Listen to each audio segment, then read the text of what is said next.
प्रभु की स्तुति। आप इस चैनल को रोजाना सुनकर 1 साल में बाइबल पढ़ सकते हैं। Please subscribe and support. आज के बाइबल अध्याय। हबक्कुक भविष्यवक्ता की पुस्तक अध्याय 1। हबक्कुक भविष्यवक्ता की पुस्तक अध्याय 1। भारी वचन जिसको हबक्कुक नबी ने दर्शन में पाया। हे यहोवा, मैं कब तक तेरी दोहाई देता रहूंगा और तू न सुनेगा? मैं कब तक तेरे सन्मुख उपद्रव उपद्रव चिल्लाता रहूंगा और क्या तू उद्धार नहीं करेगा? तू मुझे अनर्थ काम क्यों दिखाता है? और क्या कारण है कि तू आप उत्पात को देखता रहता है? और मेरे सामने लूटपाट और उपद्रव होते रहते हैं और झगड़ा हुआ करता है और वाद विवाद बढ़ता जाता है। इसलिए व्यवस्था ढीली हो गई और न्याय कभी नहीं प्रकट होता। दुष्ट लोग धर्मी को घेर लेते हैं, सो न्याय का खून हो रहा है। अन्य जातियों की ओर चित्त लगाकर देखो और बहुत ही चकित हो, क्योंकि मैं तुम्हारे ही दिनों में ऐसा काम करने पर हूं कि जब वह तुमको बताया जाएगा तो तुम उसकी प्रतीति न करोगे। देखो, मैं कसदियों को उभारने पर हूं। वे क्रूर और उतावली करने वाली जाति है, जो पराये वासस्थानों के अधिकारी होने के लिए पृथ्वी भर में फैल गए हैं। वह भयानक और डरावने हैं। वे आप ही अपने न्याय की बड़ाई और प्रशंसा का कारण है, और उनके घोड़े चीतों से भी अधिक वेग चलने वाले हैं, और सांझ को अहेर करने वाले हुंडारों से भी अधिक क्रूर है। और उनके सवार दूर दूर तक कूदते फांदते आते हैं। हाँ, वह दूर से चले आते हैं और अहेर पर झपटने वाले उकाब की नाई झपटा मारते हैं।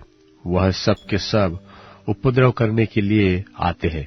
वे मुंह सामने की ओर किए हुए सीधे बढ़ते चले आते हैं, और वे बंधुओं को बालू के किनकों के समान बटोरते हैं।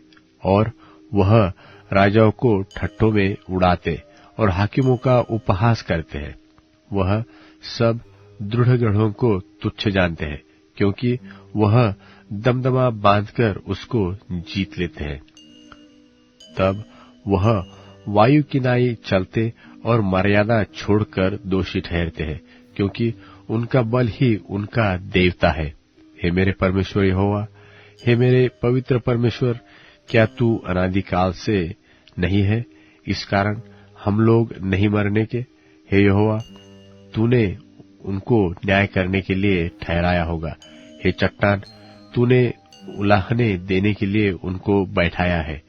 तेरी आंखें ऐसी शुद्ध है कि तू बुराई को देख ही नहीं सकता और उत्पात को देखकर चुप नहीं रह सकता। फिर तू विश्वासघातियों को क्यों देखता रहता? और जब दुष्ट उसको जो निर्दोष है निगल जाता है, तब तू क्यों चुप रहता है? और तू क्यों मनुष्य को समुद्र की मछलियों के और उनके रेंगने वाले जंतुओं के समान बनाता है, जिन पर कोई शासन करने वाला नहीं है? वह उन सब मनुष्यों को बंसी से पकड़कर उठा लेते और जाल में घसीट लेते और महाजाल में फंसा लेते हैं। इस कारण वह आनंदित और मगन है। इसी कारण वह अपने जाल के सामने बलि चढ़ाते और अपने महाजाल के आगे धूप जलाते हैं, क्योंकि इन्हीं के द्वारा उनका भाग पुष्ट होता और उनका भोजन चिकना होता है। परंतु क्या वह इस कारण जाल को खाली करने और जाति जाति के लोगों को लगातार निर्दयता से घात करने से हाथ न रोकेंगे? हबक्कुक भविष्यवक्ता की पुस्तक अध्याय 2। हबक्कुक भविष्यवक्ता की पुस्तक अध्याय 2। मैं अपने पहरे पर खड़ा रहूंगा और गुम्मट पर चढ़कर ठहरा रहूंगा और ताकता रहूंगा कि देखो कि मुझसे वह क्या कहेगा, और मैं अपने दिए हुए उल्हाने के विषय क्या उत्तर दूं। यहोवा ने मुझसे कहा, दर्शन की बातें लिख दे, वरन पटियाओं पर साफ साफ लिख दे, ताकि दौड़ते हुए भी वे सहज से पढ़ी जाए, क्योंकि इस दर्शन की बात नियत समय में पूरी होने वाली है। वरन इसके पूरे होने का समय वेग से आता है और इसमें धोखा न होगा। चाहे इसमें विलंब हो तो भी उसकी बाट जोहते रहना, क्योंकि वह निश्चय पूरी होगी और इसमें देर न होगी। देख, उसका मन फुला हुआ है, उसका मन सीधा नहीं है, परंतु धर्मी अपने विश्वास के द्वारा जीवित रहेगा। फिर दाख मधु से धोखा होता है। अहंकारी पुरुष घर में नहीं रहता और उसकी लालसा अधोलोक किसी पूरी नहीं होती, और मृत्यु की नाई उसका पेट नहीं भरता, अर्थात वह सब जातियों को अपने पास खींच लेता और सब देशों के लोगों को अपने पास इकट्ठे कर रखता है। क्या वे सब उसका दृष्टांत चलाकर और उस पर ताना मारकर न कहेंगे कि हाय उस पर जो पराया धन छीन छीन कर धनवान हो जाता है? कब तक? हाय उस पर जो अपना घर बंधक की वस्तुओं से भर लेता है। क्या वे लोग अचानक न उठेंगे जो तुझसे ब्याज लेंगे? और क्या वे न जागेंगे जो तुझको संकट में डालेंगे? और क्या तू उनसे लूटा न जाएगा? तूने जो बहुत सी जातियों को लूट लिया है, सो सब बचे हुए लोग तुझे भी लूट लेंगे। इसका कारण मनुष्यों की हत्या है और वह उपद्रव भी जो तूने इस देश और राजधानी और इसके सब रहने वालों पर किया है। हाय उस पर जो अपने घर के लिए अन्याय से लाभ का लोभी है, ताकि वह अपना घोंसला ऊंचे स्थान में बनाकर विपत्ति से बचे। तूने बहुत सी जातियों के घर को काटकर अपने लिए लज्जा की युक्ति बांधी और अपने ही प्राण का दोषी ठहरा है, क्योंकि घर की भीत का पत्थर दुहाई देता है और उसके छत की कड़ी उनके स्वर में स्वर मिलाकर उत्तर देती है। हाय उस पर जो हत्या करके नगर को बनाता और कुटिलता करके गढ़ को दृढ़ करता है। देखो, क्या यह सेनाओं के यहोवा की ओर से नहीं होता कि देश देश के लोग परिश्रम तो करते हैं, परंतु वह आग का कौर होते हैं, और राज्य राज्य के लोगों का परिश्रम व्यर्थ ही ठहरेगा, क्योंकि पृथ्वी यहोवा की महिमा के ज्ञान से ऐसी भर जाएगी जैसे समुद्र जल से भर जाता है। हाय उस पर जो अपने पड़ोसी को मदिरा पिलाता और उसमें विष मिलाकर उसको मतवाला कर देता है कि वह उसको नंगा देखे। तू महिमा की संति अपमान ही से भर गया है। तू भी पी और अपने को खतनाहीन प्रकट कर। जो कटोरा यहोवा के दाहिने हाथ में रहता है, सो घूमकर तेरी ओर भी जाएगा और तेरा विभव तेरी छाट से अशुद्ध हो जाएगा, क्योंकि लबानोन में तेरा किया हुआ उपद्रव और वहां के पशुओं पर तेरा किया हुआ उत्पात, जिससे वे भयभीत हो गए थे, तुझ पर आ पड़ेंगे। यह मनुष्यों की हत्या और उस उपद्रव के कारण होगा जो इस देश और राजधानी और उसके सब रहने वालों पर किया गया है। खुदी हुई मूरत में क्या लाभ देखकर बनाने वाले ने उसे खोदा है? फिर तू झूठ सिखाने वाली और ढली हुई मूरत में क्या लाभ देखकर ढालने वाले ने उस पर इतना भरोसा रखा है कि न बोलने वाली और निकम्मी मूरत बनाए? हाय उस पर जो काठ से कहता है कि जाग, व अबोल पत्थर से कि उठ, क्या वह सिखाएगा? देखो, वह सोने चांदी में मड़ा हुआ तो है, परंतु उसमें आत्मा नहीं है। यहोवा अपने पवित्र मंदिर में है, समस्त पृथ्वी उसके सामने शांत रहे। हबक्कुक भविष्यवक्ता की पुस्तक अध्याय 3। हबक्कुक भविष्यवक्ता की पुस्तक अध्याय 3। हबक्कुक नबी की प्रार्थना शिग्योनित रीति पर। हे यहोवा, मैं तेरी कीर्ति सुनकर डर गया। हे यहोवा, वर्तमान युग में अपने काम को पूरा कर। इस युग में तू उसको प्रकट कर। क्रोध करते हुए भी दया करना न स्मरण कर। ईश्वर तेमान से आया, अर्थात पवित्र परमेश्वर परान पर्वत से आ रहा है। सेला। उसका तेज आकाश पर छाया हुआ है और पृथ्वी उसकी स्तुति से परिपूर्ण हो गई है, और उसकी ज्योति सूर्य के तुल्य थी। उसके हाथों से किरणें निकल रही थी और इनमें उसका सामर्थ्य छिपा हुआ था।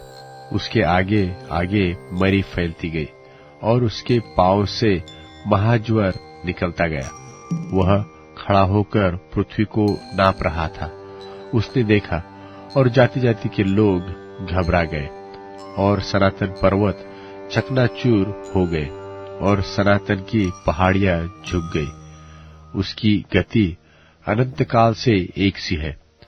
मुझे कुशान के तंबू में रहने वाले दुख से दबे दिखाई पड़े और मिद्यान देश के डेरे डगमगा गए।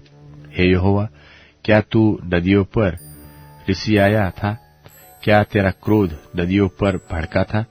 क्या तेरी जलजलाहट समुद्र पर भड़की थी कि तू अपने घोड़ों पर और उद्धार करने वाले विजयी रथों पर चढ़कर आ रहा है? तेरा धनुष खोल में से निकल गया। तेरे दंड का वचन शपथ के साथ हुआ था। तूने धरती को नदियों से चीर डाला। पहाड़ तुझे देखकर कांप उठे। आंधी और जल प्रलय निकल गए। गहरा सागर बोल उठा और अपने हाथों अर्थात लहरों को ऊपर उठाया। तेरे उड़ने वाले तीरों के चलने की ज्योति से और तेरे चमकीले भाले की झलक के प्रकाश से सूर्य और चंद्रमा अपने अपने स्थान पर ठहर गए। तू क्रोध में आकर पृथ्वी पर चल निकला।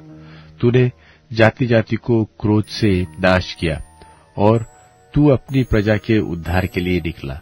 हाँ, अपने अभिषिक्त के संग होकर उद्धार के लिए निकला। तूने दुष्ट के घर के सिर को घायल करके उसके गले तक नेव को नंगा कर दिया। तूने उसके योद्धाओं के सिर को उसी की पर्ची से छेदा है। वे मुझको तितर बितर करने के लिए बवंडर की आंधी की नाई तो आए और दीन लोगों को घात लगाकर मार डालने की आशा से आनंदित थे। तू अपने घोड़ों पर सवार होकर समुद्र से, हाँ, जल प्रलय से पार हो गया। यह सब सुनते ही मेरा कलेजा कांप उठा। मेरे ओठ थरथराने लगे, मेरी हड्डियां सड़ने लगी और मैं खड़े खड़े कांपने लगा, ताकि मैं उस दिन की बाट शांति से जोहता रहूं जब दल बांधकर प्रजा चढ़ाई करे।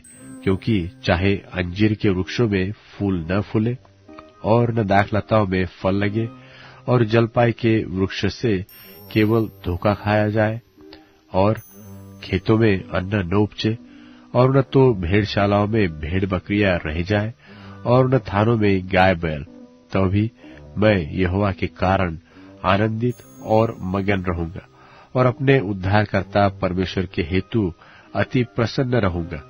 यहोवा परमेश्वर मेरा बलमूल है और वह मेरे पांव हरिणों के समान बना देता है और मुझको मेरे ऊंचे स्थानों पर चलाता है। यूहन्ना का प्रकाशित वाक्य 14वां अध्याय। फिर मैंने दृष्टि की और देखो, वह मेमना सिय्योन पहाड़ पर खड़ा है और उसके साथ 1,44,000 जन हैं, जिनके माथे पर उसका और उसके पिता का नाम लिखा हुआ है। और स्वर्ग से मुझे एक ऐसा शब्द सुनाई दिया जो जल की बहुत धाराओं और बड़े गर्जन का सा शब्द था। और जो शब्द मैंने सुना वह ऐसा था मानो वीणा बजाने वाले वीणा बजाते हों, और वे सिंहासन के सामने और चारों प्राणियों और प्राचीनों के सामने मानो एक नया गीत गा रहे थे। और उन 1,44,000 जनों को छोड़ जो पृथ्वी पर से मोल लिए गए थे, कोई वह गीत न सीख सकता था। ये वे हैं जो स्त्रियों के साथ अशुद्ध नहीं हुए पर कुंवारे हैं। ये वे ही हैं कि जहां कहीं मेमना जाता है वे उसके पीछे हो लेते हैं। ये तो परमेश्वर के निमित्त पहले फल होने के लिए मनुष्यों में से मोल लिए गए हैं, और उनके मुंह से कभी झूठ न निकला था। वे निर्दोष हैं। फिर मैंने एक और स्वर्गदूत को आकाश के बीच में उड़ते हुए देखा, जिसके पास पृथ्वी पर के रहने वालों की हर एक जाति और कुल और भाषा और लोगों को सुनाने के लिए सनातन सुसमाचार था। और उसने बड़े शब्द से कहा, परमेश्वर से डरो और उसकी महिमा करो, क्योंकि उसके न्याय करने का समय आ पहुंचा है। और उसका भजन करो, जिसने स्वर्ग और पृथ्वी और समुद्र और जल के सोते बनाए। फिर इसके बाद एक और दूसरा स्वर्गदूत यह कहता हुआ आया कि गिर पड़ा, वह बड़ा बाबुल गिर पड़ा, जिसने अपने व्यभिचार की कोपमय मदिरा सारी जातियों को पिलाई है। फिर इनके बाद एक और स्वर्गदूत बड़े शब्द से यह कहता हुआ आया कि जो कोई उस पशु और उसकी मूरत की पूजा करे और अपने माथे या अपने हाथ पर उसकी छाप ले, तो वह परमेश्वर के प्रकोप की निरी मदिरा जो उसके क्रोध के कटोरे में डाली गई है पिएगा, और पवित्र स्वर्गदूतों के सामने और मेमने के सामने आग और गंधक की पीड़ा में पड़ेगा। और उनकी पीड़ा का धुआं युगानुयुग उठता रहेगा। और जो उस पशु और उसकी मूरत की पूजा करते हैं और जो उसके नाम की छाप लेते हैं, उनको रात दिन चैन न मिलेगा। पवित्र लोगों का धीरज इसी में है, जो परमेश्वर की आज्ञाओं को मानते और यीशु पर विश्वास रखते हैं। और मैंने स्वर्ग से यह शब्द सुना कि लिख, जो मुर्दे प्रभु में मरते हैं वे अब से धन्य हैं। आत्मा कहता है, हाँ, क्योंकि वे अपने परिश्रमों से विश्राम पाएंगे और उनके कार्य उनके साथ हो लेते हैं। और मैंने दृष्टि की और देखो, एक उजला बादल है, और उस बादल पर मनुष्य के पुत्र सरीखा कोई बैठा है, जिसके सिर पर सोने का मुकुट और हाथ में चोखा हंसुआ है। फिर एक और स्वर्गदूत ने मंदिर में से निकलकर उससे जो बादल पर बैठा था बड़े शब्द से पुकार कर कहा कि अपना हंसुआ लगाकर लवनी कर, क्योंकि लवने का समय आ पहुंचा है, इसलिए कि पृथ्वी की खेती पक चुकी है। सो जो बादल पर बैठा था उसने पृथ्वी पर अपना हंसुआ लगाया और पृथ्वी की लवनी की गई। फिर एक और स्वर्गदूत उस मंदिर में से निकला जो स्वर्ग में है, और उसके पास भी चोखा हंसुआ था। फिर एक और स्वर्गदूत जिसे आग पर अधिकार था वेदी में से निकला, और जिसके पास चोखा हंसुआ था उससे ऊंचे शब्द से कहा, अपना चोखा हंसुआ लगाकर पृथ्वी की दाखलता के गुच्छे काट ले, क्योंकि उसकी दाख पक चुकी है। और उस स्वर्गदूत ने पृथ्वी पर अपना हंसुआ डाला और पृथ्वी की दाखलता का फल काटकर अपने परमेश्वर के प्रकोप के बड़े रस के कुंड में डाल दिया। और नगर के बाहर उस रस के कुंड में दाख रौंदे गए, और रस के कुंड में से इतना लोहू निकला कि घोड़ों के लगामों तक पहुंचा और 100 कोस तक बह गया। नीतिवचन अध्याय 21। नीतिवचन अध्याय 21। राजा का मन नालियों के जल किनारे यहोवा के हाथ में रहता है, जिधर वह चाहता उधर उसको फेर देता है। मनुष्य का सारा चाल चलन अपनी दृष्टि में तो ठीक होता है, परंतु यहोवा मन को जांचता है। धर्म और न्याय करना यहोवा को बलिदान से अधिक अच्छा लगता है।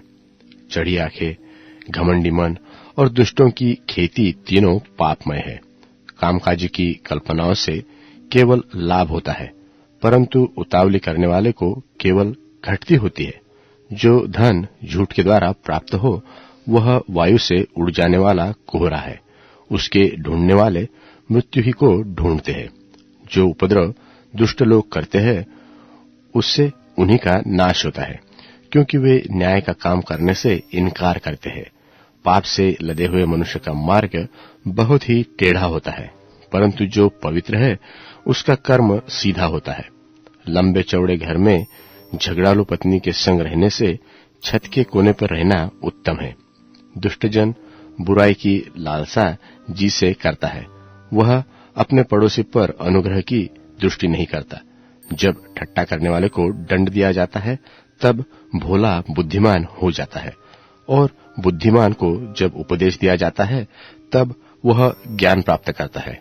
धर्मी जन दुष्टों के घराने पर बुद्धिमानी से विचार करते हैं और परमेश्वर को बुराइयों से उल्टा देते हैं। जो कंगाल की दुहाई पर कान न दे, वह आप पुकारेगा और उसकी सुनी न जाएगी। गुप्त में दी हुई भेंट से क्रोध ठंडा होता है और चुपके से दी हुई घूस से बड़ी जलजलाहट भी थमती है। न्याय का काम करना धर्मी को तो आनंद, परंतु अनर्थकारियों को विनाशी का कारण जान पड़ता है। जो मनुष्य बुद्धि के मार्ग से भटक जाए, उसका ठिकाना मरे हुओं के बीच में होगा। जो राग रंग से प्रीति रखता है, वह कंगाल होता है। जो दाख मधु पीने और तेल लगाने से प्रीति रखता है, वह धनी नहीं होता। दुष्ट जन धर्मी की छुड़ौती ठहराता है और विश्वासघाती सीधे लोगों की संति दंड भोगते हैं। झगड़ालू और चिढ़ने वाली पत्नी के संग रहने से जंगल में रहना उत्तम है। बुद्धिमानी के घर में उत्तम धन और तेल पाए जाते हैं, परंतु मूर्ख उनको उड़ा डालता है। जो धर्म और कृपा का पीछा पकड़ता है, वह जीवन, धर्म और महिमा भी पाता है। बुद्धिमान शूरवीरों के नगर पर चढ़कर उनके बल को जिससे भरोसा करते हैं नाश करता है। जो अपने मुंह को वश में रखता है, वह अपने प्राण को विपत्तियों से बचाता है। जो अभिमान से रोष में आकर काम करता है, उसका नाम अभिमानी और अहंकारी ठट्टा करने वाला पड़ता है। आलसी अपनी लालसा ही में मर जाता है, क्योंकि उसके हाथ काम करने से इनकार करते हैं। कोई ऐसा है जो दिन भर लालसा ही किया करता है, परंतु धर्मी लगातार दान करता है। दुष्टों का बलिदान घृणित लगता है, विशेष करके जब वह महापाप के निमित्त चढ़ता है। झूठा साक्षी नाश होता है, जिसने जो सुना है वही करता हुआ स्थिर रहेगा। दुष्ट मनुष्य कठोर मुख का होता है, और जो सीधा है वह अपनी चाल सीधी करता है। यहोवा के विरुद्ध न तो कुछ बुद्धि और न कुछ समझ और न कोई युक्ति चलती है। युद्ध के दिन के लिए तो घोड़ा तैयार तो रहता है, परंतु जय यहोवा ही से मिलता है। अब Amazon music, tune in, Spotify और YouTube म्यूजिक में उपलब्ध है। Please follow it.